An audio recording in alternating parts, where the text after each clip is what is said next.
तो हेलो दोस्तों, कैसे हैं आप सब। तो आज की इस वीडियो में हम लोग करने वाले हैं जो हमारी सीरीज चल रही है उसको आगे हम लोग कंटिन्यू करने वाले हैं। एसएससी सीजीएल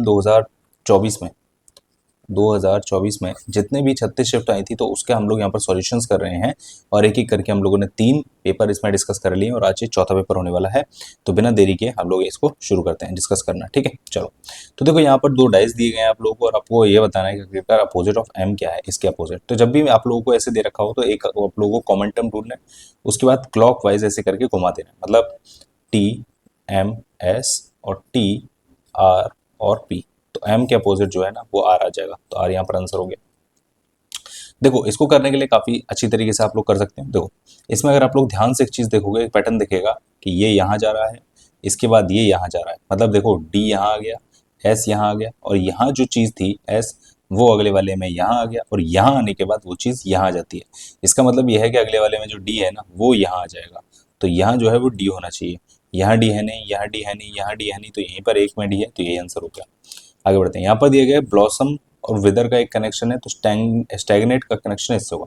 देखो, ब्लॉसम का मतलब होता है किस चीज का खिलना और विदर का होता है किस चीज का मुरझा जाना। स्टैग्नेट होता है किस चीज में रुकावट, और फ्लो हो गया जिसका एकदम से मतलब फ्लो के साथ कोई चीज चलती रहती है ना, उसके बारे में बोला गया। ठीक है, अब देखो इसको आप लोग कर सकते हो। तो यार इंटरचेंज करना है, ये बहुत ही सिंपल सी चीज है, तो इसको आप लोग कर लीजिएगा। बहुत ज्यादा इसमें रॉकेट साइंस नहीं है। ठीक है ना, इस क्वेश्चन को भी आप लोग आसानी से कर सकते हैं। मतलब प्लस और डिवाइड को बदलना है, सिंपल सी चीज है। और माइनस और मल्टीप्लाई को बदलना है। देखो, अगर आप लोग ऐसे करना चाहो तो ये होगा। ठीक है ना, इसके बाद यहाँ पर ठीक है, तो यहाँ हो गया 16 + 12 28, 28 में से 6 घटाया तो यहाँ आ गया 22। तो 22 आंसर हो गया। प्रैंक्ड को अगर हम अरेंज कर दें इंग्लिश अल्फाबेट के हिसाब से, तो क्या मतलब कितने इसमें बताना है कि हमें कितने जो है ना वो अल्फाबेटिकल ऑर्डर में अनचेंज रहेंगे। ठीक है, सिंपल सी चीज़ है। यहाँ पर आ जाएगा ए, डी, ई, इसके बाद के, एन, पी और आर। सारे ही चेंज हो गए तो नन। 10 का रिलेशन 15 से और 42 का रिलेशन 63 से। सिंपल सी चीज़ है, 1.5 टाइम्स हो रहा है इसका। मतलब इसमें अगर इसको 1.5 टाइम करोगे 15, इसका 1.5 टाइम करोगे तो 63, और हमें निकालना है 22। 22 का अगर 1.5 टाइम करोगे तो 33। इसमें निकालना है हाउ मेनी स्क्वायर्स।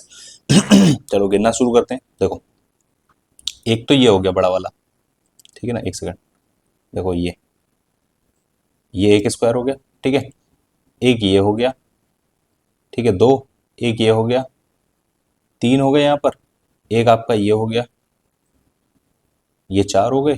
ठीक है, इसके अलावा एक ये हो गया, ये रहा, ये 5 हो गए, एक ये हो गया, ये 6 हो गए, एक ये हो गया, ये 7 हो गए, एक ये हो गया, 8 हो गए, एक ये हो गया, 9 हो गए, एक ये पूरा बड़ा वाला हो गया, ये 10 हो गए। ठीक है, इसके अलावा एक ये हो गया, 11 हो गए। ठीक है, और 11 के बाद एक ये हो गया, ये 12 हो गए। ठीक है। ओके, और 12 12 12।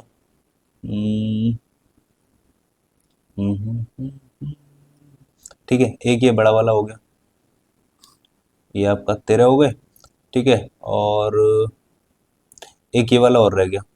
ठीक है, ये 14 हो गए। तो इसमें 14 स्क्वायर हो गए। ठीक है, आगे बढ़ते हैं। देखो, टेमरेटरी का शाइनेस से है। पिक्यू का क्या होता है? देखो, टेमरेटरी मैंने होता है जिसको मतलब एक तरीके से ईगो या एंगर वाला कह सकते हो। ठीक है ना, तो शाइनेस मतलब शर्मीला होता है। पिक्यू का भी मतलब वही चीज होती है, और डिलाई का मतलब डिलाइट इसका हो जाएगा, मतलब होता है सम्माननीय। ठीक है ना, तो इसका ये आंसर होगा। देखो, यहाँ पर अगर आप देखोगे एक पैटर्न बन रहा है LMBA-HO तक। ठीक है ना, फिर यहाँ पर बन रहा है LMBAC-O। ठीक है ना, तो यहाँ पर अगर आप देखोगे LMBA तो यहाँ C आ रहा है, तो यहाँ C आ रहा है, यहाँ H आ रहा है, तो यहाँ H आ रहा है। ठीक है ना, आगे हम देखोगे तो LMBACHO, यहाँ तक आ गया LMBACHO, तो LM। ठीक है, तो लास्ट में MM आएगा, CH आएगा, B आएगा, ये आंसर हो जाएगा। अब देखो, 9 और इनका इसका मतलब रिलेशन बताना है ये किस तरीके से बना है। देखो, 9 और 7 होता है 16 × 3 तो आ गया 48। 8 और 6 होता है 14 × 3 तो आ गया 42। सिंपल। तो यहाँ में देखना है, देखो 10 और 8 18, 18 तिया 54 होते हैं, ये नहीं आएगा। 11 9 20 तिया 60 होते हैं, ये नहीं आएगा। ये हो गया 24 तिया 72, ये आंसर हो गया। सिंपल इसमें भी बताना है। देखो 4 दूनी 8 होते हैं, बिल्कुल सही है। 2 दूनी 4 होते हैं, सही है। 3 एकम 3 होता है, सही है। लेकिन 3 दूनी यहाँ पर 6 होता है, इसलिए ये यहाँ पर ऑड है। ठीक है, यहाँ पर दिया गया है does not belong to the group. अगला बताना आपको, सम बॉक्सेस आर कार्टून स्लॉक्स, some boxes are carton, all carton are papers and some carton are utensils. ठीक है, तो देखो no box is a utensils, no box, तो बॉक्स और यूटेंसिल्स हमें नहीं पता। ठीक है, सम पेपर्स आर यूटेंसिल्स, हाँ ये रहा ना, सम पेपर्स ये रहा, यूटेंसिल्स ये रहा, तो ये दूसरा वाला आंसर सही हो गया। इनके बीच में क्या है, देखो जब भी हम 79 को 58 से घटाएंगे तो हमारे पास 21 बचता है, और इनके बीच में 4 का गैप है। ऐसे ही इसको घटाओगे तो यहाँ पर 21 बचता है और इनके बीच में 4 का गैप है। इनके बीच में अगर आप लोग देखोगे तो यहाँ पर 26 का गैप है। ठीक है ना, और यहाँ अगर आप लोग देखोगे तो यहाँ 1 और यहाँ पर 11 का गैप है। इनके बीच में यहाँ पर 21 का गैप है और यहाँ पर 4 का गैप है, तो इसलिए यही आपका आंसर हो जाएगा। आगे बढ़ते हैं। देखो सेट ऑन द चेयर को ये लिखा गया है, द चेयर इज ब्रोक को ये लिखा गया है, तो दोनों में कॉमन देख लो, हमें चेयर का कोड निकालना है इसमें और इसमें चेयर में। ये एम आई कॉमन है, मुंबई इंडियंस वाला नहीं है। ठीक है ना, चलो इसको आप लोग कर लोगे, मिरर इमेज है। ठीक है, इसको देखो इसका एक पैटर्न है खास।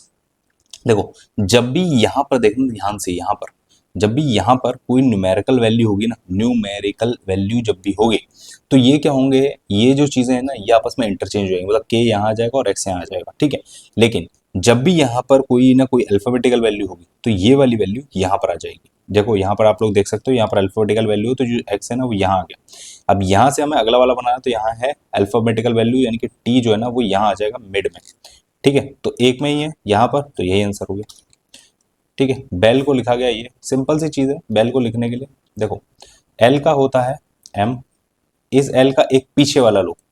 ठीक है ना, इसका पीछे वाला लोगे तो के, ई का अगला वाला, तो ई के बाद एफ, और बी का पिछला वाला यानी कि ए। मतलब देखो ऐसे लिखना है, देखो इसका पीछे वाला, मतलब एक माइनस एक प्लस एक माइनस एक प्लस, इस तरीके से ये लिखना है। ठीक है, और डायगोनल में लिखना है। तो आपको हमें बताना है ब्लू का, BLEW। देखो बी का एक पीछे वाला होगा ए, एल का एक अगला वाला होगा एम, ई का एक पीछे वाला होगा डी, और डब्ल्यू का एक आगे वाला होगा एक्स, तो X D M A answer हो गया ये।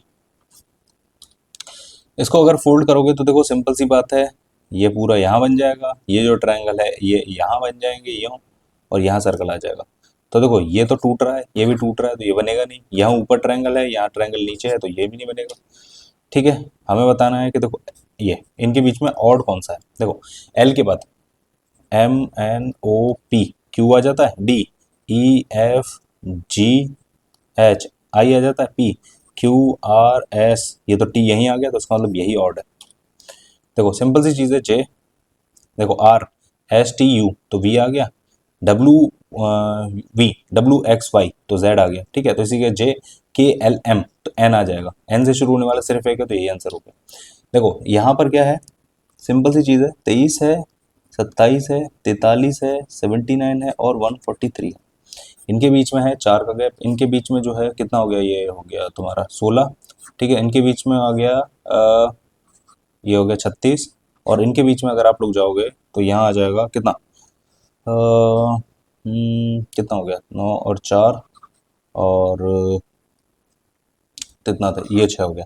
तो देखो ये है 2 का स्क्वायर, ये है 4 का स्क्वायर, ये है 6 का स्क्वायर, ये 8 का स्क्वायर, यानी अगला जो होगा ना वो होगा 10 का स्क्वायर, यानी यहाँ होगा 100, यानी अगला जो हो जाएगा 243 हो जाएगा।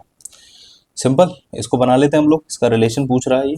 ठीक है, देखो सबसे पहले ये बनाएंगे हम लोग, P और एस्ट्रिक Q, यानी P is a wife of Q। देखो माइनस वाला साइन फीमेल को डिनोट करेगा, प्लस वाला मेल को। ठीक है, Q और परसेंटेज L, तो Q is a father of L, L is a sister of R, और R is a wife of K।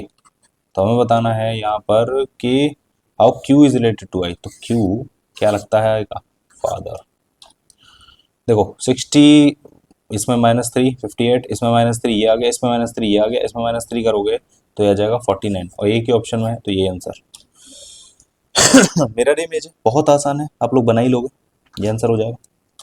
तो देखो ये था इंपॉर्टेंट 25 सवाल, जो कि SSC CGL के शायद 4th पेपर है ये, तो फोर्थ पेपर में आए थे। उम्मीद करता हूँ आप लोगों को ये वीडियो पसंद आई होगी, अगर पसंद आए तो वीडियो को लाइक एंड शेयर जरूर करिएगा। ऐसी और वीडियोस देखते रहने के लिए चैनल को सब्सक्राइब जरूर करके जाइएगा। थैंक्स फॉर वॉचिंग, मिलते हैं नेक्स्ट वीडियो में।